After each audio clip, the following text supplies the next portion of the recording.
ongoing thing.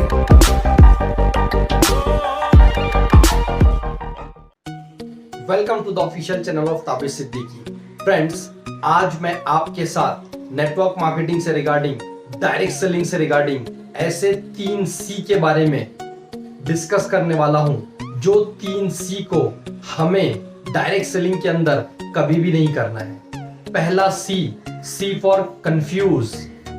कभी भी हमें कंफ्यूज नहीं रहना है। बहुत सारे लोग जो न्यू कमर होते हैं, जो इस इंडस्ट्री के अंदर इन करते हैं, जब कोई ना कोई इंसान उन्हें एक प्रेजेंटेशन दिखाता है, या वो कोई बहुत बड़े सेमिनार अटेंड करते हैं, या वो कोई होम मीटिंग अटेंड करते हैं, तो जब वो प्रेजेंटेशन को देखते हैं तो प्रेजेंटेशन देखने के वक्त उन्हें बहुत अच्छा लगता है। प्रेजेंटेशन देखने के वक्त वो बहुत मोटिवेट होते हैं। प्रेजेंटेशन के दरमियान उन्हें ऐसा लगता है, मेरे जिंदगी में जो प्रॉब्लम्स चल रही है, मेरे जिंदगी में जो परेशानियां चल रही है, इस प्रोजेक्ट के साथ अगर मैं जुड़ जाता हूं, इस प्रोजेक्ट में अगर मैं एंट्री लेता हूं, तो मेरी जिंदगी की सारी परेशानियां, मेरी जिंदगी की सारी तकलीफें दूर हो जाएगी। और इसी सोच को लेके, इसी चाहत को लेके वो कोई प्रोजेक्ट में एंट्री करते हैं। और जब वो कोई प्रोजेक्ट में एंट्री करते हैं और जब अपने काम को स्टार्ट करते हैं, तो स्टार्ट करने के बाद में उन्हें रिजेक्शन को फेस करना पड़ता है। ध्यान से सुनिएगा, जब भी कोई नया काम हम करने के लिए जाते हैं तो हमें रिजेक्शन को फेस करना पड़ता है। सेम उसी तरीके से दोस्तों, जब भी कोई न्यू कमर कोई डायरेक्ट सेलिंग कंपनी को ज्वाइन करता है, कोई डायरेक्ट सेलिंग प्लान को स्टार्ट करता है, और जब उस प्लान को लेके वो लोगों के साथ डिस्कस करता है, तो लोग उसे रिजेक्ट करते हैं। बिकॉज उस डायरेक्ट सेलिंग कंपनी के बारे में उसे ज्यादा नॉलेज और ज्यादा इंफॉर्मेशन रहती नहीं है। तो जब लोग उसे रिजेक्ट करना स्टार्ट करते हैं, तो वो इंडिविजुअल कंफ्यूज हो जाता है। ध्यान से सुनिएगा, जब लोग उस इंसान को रिजेक्ट करना स्टार्ट करते हैं, वो इंडिविजुअल कंफ्यूज हो जाता है। वो सोचता है कि शायद मैंने कहीं गलत डिसीजन तो नहीं ले लिया, शायद जिस ऑर्गेनाइजेशन में मैं काम कर रहा हूं उसके लोगों ने मुझे बेवकूफ तो नहीं बना दिया। अगर ये इतना अच्छा प्लान है जहां से लोगों की तकलीफें, जहां से लोगों की प्रॉब्लम सॉल्व हो सकती है, ये चीज मुझे तो समझ में आई, इसीलिए मैं डिसीजन ले पाया, बट लोग मुझे मना क्यों कर रहे हैं? तो वो इंसान हो जाता है कंफ्यूज। और दोस्त, एक बात याद रखिएगा, जब भी इंसान कोई भी काम को लेके डाउटफुल होता है, जब भी इंसान कोई भी काम को लेके कंफ्यूज होता है, तो कंफ्यूजन में किए हुए काम में कभी भी कोई भी इंसान को सक्सेस नहीं मिलती है। कंफ्यूजन में किए हुए कोई भी काम में किसी भी दुनिया के इंसान को सक्सेस नहीं मिलती है। इसीलिए जब भी आप डायरेक्ट सेलिंग इंडस्ट्री में इंटर करें, आप सिस्टम को फॉलो करें, आप एक्टिव अपलाइन को फॉलो करें, बिकॉज आपका एक्टिव अपलाइन ही इस बिजनेस के अंदर आपका एक्टिव हेल्पलाइन है। आपका एक्टिव अपलाइन ही इस बिजनेस में वो इंडिविजुअल है, वो चाबी है जो आपको अपने मंजिल तक पहुंचाएगा। इसीलिए जब भी आप इस बिजनेस के अंदर आते हो, सिस्टम को फॉलो कीजिए, नॉलेज लीजिए, और कभी भी अपने ऊपर कंफ्यूजन मत रखिएगा। 100% आपको सिस्टम के अंदर तरक्की मिलेगी। सेकंड जो सी होता है वो होता है दोस्त क्रिटिसाइज। सेकंड जो सी होता है वो होता है क्रिटिसाइज। क्रिटिसाइज का मतलब होता है उंगली उठाना। आप सोच के देखिए, ये ह्यूमन नेचर है। आप सोचिए, ये ह्यूमन नेचर है कि जब कुछ अच्छा होता है तो इंसान कहता है मैंने किया है, मेरी वजह से हुआ है, मैंने किया है, मेरी वजह से हुआ है। और जब भी कोई गलत काम होता है, लोग कहते हैं मैंने नहीं, तूने किया है, मैंने नहीं, तूने किया है। लोगों का ये कैरेक्टर है, इंसानों का ये कैरेक्टर है कि लोग दूसरों को क्रिटिसाइज करते हैं। जब कुछ अच्छा होता है उसका श्रेय खुद लेने का सोचते हैं, और जब कुछ अच्छा नहीं होता है उसका ब्लेम दूसरों को देना चाहते हैं। जब कुछ अच्छा नहीं होता है उसका ब्लेम दूसरों को देना चाहते हैं। इसीलिए इस इंडस्ट्री के अंदर फ्रेंड्स, जब भी आप डायरेक्ट सेलिंग के अंदर काम करते हो, कभी भी क्रिटिसाइज मत कीजिएगा।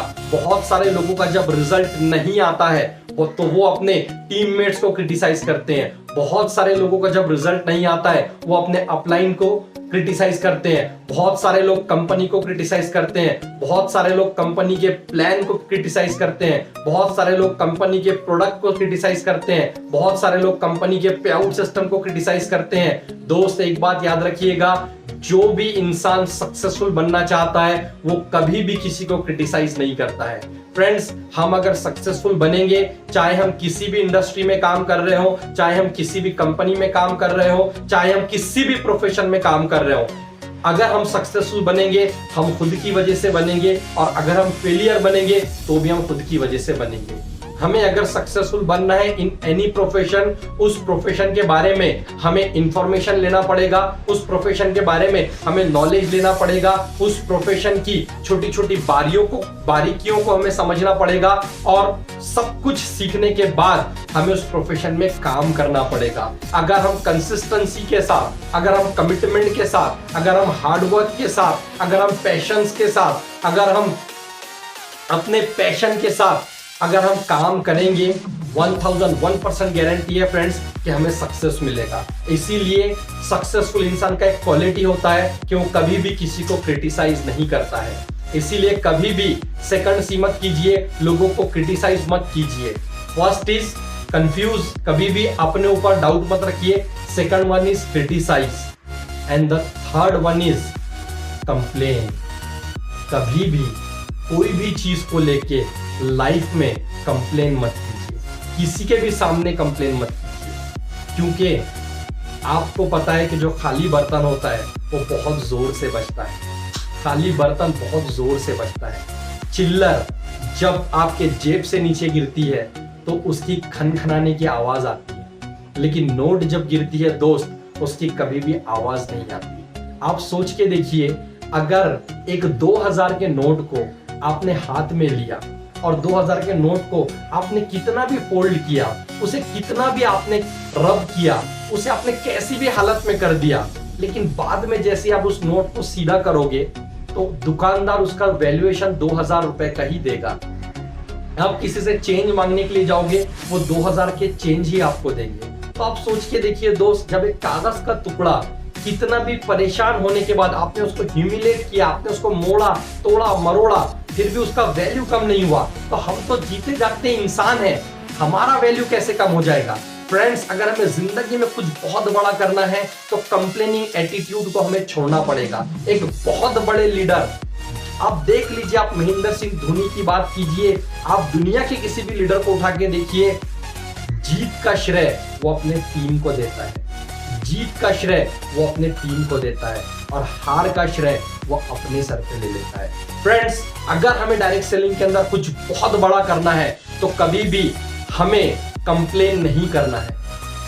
हमें अपने गलतियों को ढूंढना है, हमें अपने ऊपर काम करना है, हमें अपना पर्सनैलिटी, अपना एटीट्यूड, अपना बॉडी लैंग्वेज, अपना वे ऑफ कम्युनिकेशन, अपने स्किल्स को डेवलप करने के ऊपर काम करना है। जब हम अपने ऊपर काम करेंगे, आप देखोगे धीरे धीरे आपके अचीवमेंट्स होते जाएंगे, आपका धीरे धीरे पिन लेवल बढ़ता चला जाएगा, आपका धीरे धीरे इनकम लेवल बढ़ता चला जाएगा, और आप इस बिजनेस के अंदर एक माइलस्टोन बन के उभरोगे।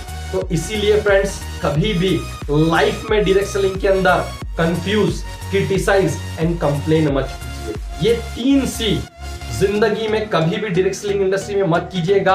आप देखोगे कि कैसे धीरे धीरे करके आप इस बिजनेस के अंदर एक चैंपियन बन जाओगे। फ्रेंड्स, डायरेक्ट सेलिंग से रिगार्डिंग बहुत सारी माइन्यूट इंफॉर्मेशन, बहुत सारी इंपॉर्टेंट इंफॉर्मेशन आपको इस चैनल पे आने वाले दिनों में मिलेगी। इसीलिए इस चैनल को सब्सक्राइब कीजिए, मेरे ये वीडियो को लाइक कीजिए और ज्यादा से ज्यादा इस वीडियो को शेयर कीजिए। Thank you so much, have a great